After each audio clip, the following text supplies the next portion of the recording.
그 본질이 가상화폐 투자와 다르지 않습니다. 가진 모든 것들을 다 잃을 수도 있기 때문입니다. 언제든지 선물 시장을 폭락시켜서 청산을 시킬 수 있지만 실물 시장은 붕괴를 시킬 수가 없습니다. 실물을 갖고 있는 사람들은 안 팔면 그만이기 때문입니다. 오늘 영상의 제목은 종이금과 실물금 중 무엇을 사야 하나라는 주제입니다. 몇 번의 영상에서 실물금을 반드시 보유해야 한다고 말씀을 드려왔듯이 오늘은 왜 종이금이 위험하고 어떤 차이가 있는지 얘기를 해보고자 합니다. 사실 종이금 투자는 같은 금 투자지만 특히 선물 거래 같은 경우에는 서민들에게는 굉장히 위험할 수도 있습니다. 왜냐하면 누군가의 이해관계에 따라서 언제든지 가격은 움직일 수 있고 또 엄청난 손실을 보게 될 수도 있기 때문입니다. 비트코인이 최악의 전망이 나왔다면서 7만 달러까지 떨어질 수도 있다고 하는데 코인데스크라는 암호화폐 전문 미디어에서 2023년 초부터 강세장이 이어진 코인 시장이 비트코인이 10만 5천 달러 선이 무너지면서 강세장이 끝나 보인다라고 말을 했습니다. 5개의 파동 상승을 마치고 약세장에 진입을 했다는 판단이 확고하다는데 잠시 최고점인 12만 4천 달러 선을 다시 보거나 소폭 상승할 가능성을 배제할 수는 없지만 추세는 이미 하방으로 돌아섰다고 하는 분석을 했네요.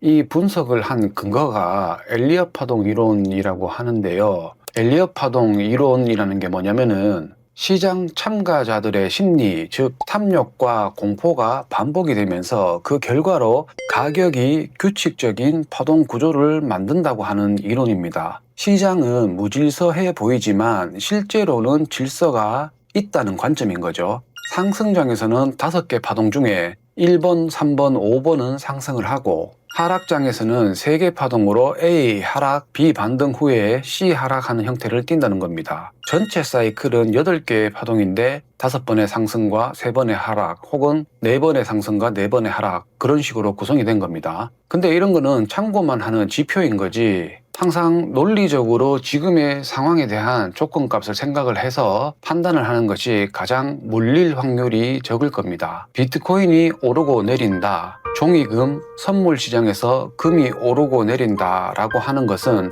파동 이론도 이론이지만 가수요와 수익 실현을 위한 거대한 세력들이 수익화를 위해서 언제든지 청산을 하고 수익화하려는 타이밍을 보고 있습니다. 이때 종이 시장에서는 시세가 급격한 조정이 오는 거죠. 무슨 뜻이냐면은 월급을 받는 급여 생활자들은 절대로 종이금이나 종이은에 투자를 하는 것을 피해야 할 겁니다. 얼마 전에 금 시세하고 은 시세가 약간의 조정이 왔을 때 차트만 보면 쉽게 확인할 수 있습니다. 자, 당시에 금 시세가 2% 떨어졌고 실버는 4.5%가 떨어졌었습니다. 자, 예를 한번 들어보겠습니다. 만약에 오늘 미국을 포함한 엄청난 자본 세력들이 금과 은값을 일주일간에 20%를 폭락시켰다고 예상을 해봅시다.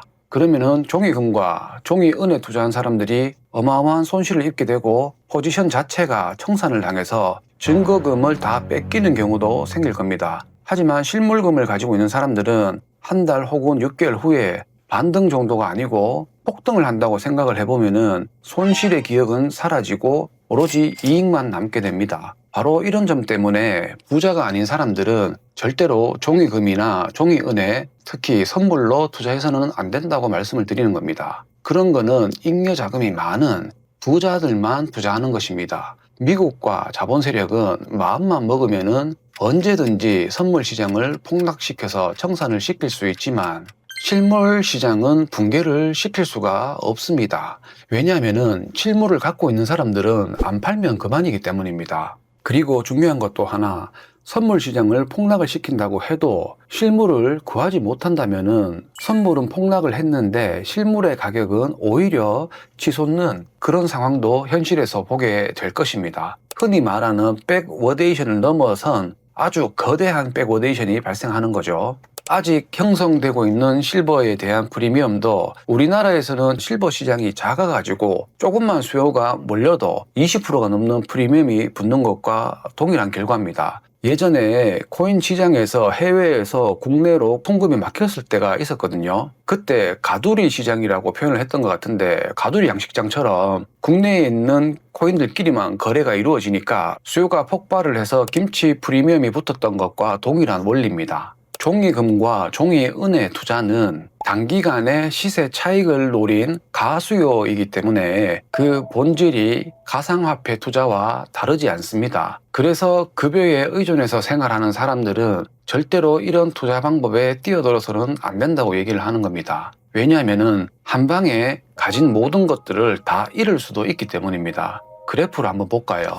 실제로 금시세 그래프를 가지고 와서 제가 그린 겁니다. 투자를 시작한 후에 시세가 떨어지면은 선물 시장에서는 증거금이 녹아내리면서 청산을 당할 수도 있습니다. 실제로 미국과 자본 세력들이 금 시세를 떨어뜨리기 위해서 증거금을 올리기도 하고 시장에 엄청난 매도세를 넣어가지고 사용했던 방법이고요. 이때 종이금을 들어간 사람들은 버티지를 못합니다. 청산까지 가지 않더라도 계속 쥐고 있기가 쉽지가 않습니다. 그리고 선물 시장은 롤오버 비용도 발생을 하고요. 그런 게 여간 귀찮은 게 아닙니다. 하지만 실물금과 실물은을 보유하고 있는 경우에는 빚을 내서 보유하지 않은 이상 그냥 현생을 열심히 살다 보면은 계속 오르는 조건값을 갖고 있기 때문에 지켜만 보면 되는 거죠. 자, 이 그래프를 보시면은 노란색 박스 부분일 때 그래프 상으로는 한 2020년 중반쯤 되겠네요. 제 친구한테 제가 실버를 권해가지고 적지 않은 양을 구매한 친구가 있습니다. 아주 친한 친구입니다. 1년 넘게 거의 4년이네요. 횡보하고 하락을 거듭하더니 빨간 박스 부분까지 떨어지는 것을 지켜봐야 했습니다. 개인적으로 시간이 가면은 회복이 된다는 믿음이 있기는 했지만 그래도 친구한테 미안한 감정이 생기는 것은 어쩔 수가 없었습니다. 다행히 그 친구 마인드도 그냥 없어도 되는 거라면서 오르겠지 가면서 열심히 자기 일만 하더라고요. 친구도 말은 그렇게 했지만 지도 사람인데 마음이 안 쓰였을까요? 같은 돈이면 더 많은 양을 살 수도 있었던 건데 아무튼 지금의 시세를 보면은 회복을 넘어서 파란 박스 부분까지 와서 실제 거래되는 시세로 보면은 거의 300%의 수익률을 보이고 있는 상황입니다.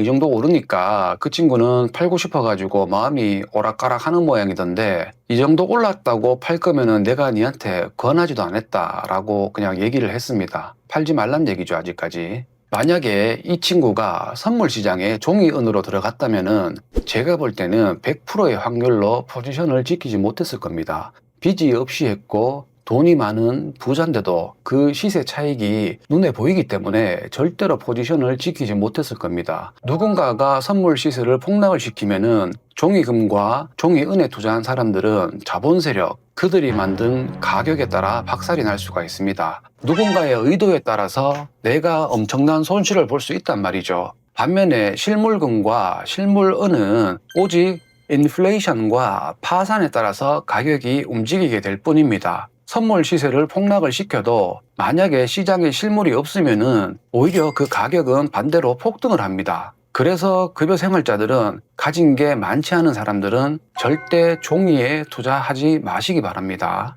그런 투자 방식은 돈이 있는 사람들이 여유자금으로 투자하는 방법입니다. 개미들이 큰 돈을 벌겠다고 함부로 덤볐다가는 패가망신하게 될 겁니다. 가장 중요한 얘기, 몇 번을 얘기했지만 만질 수 있는 돈이 내 돈이고 내 주머니에 있어야 내 진짜 돈인 것입니다. 오늘은 여기까지 하겠습니다. 고맙습니다.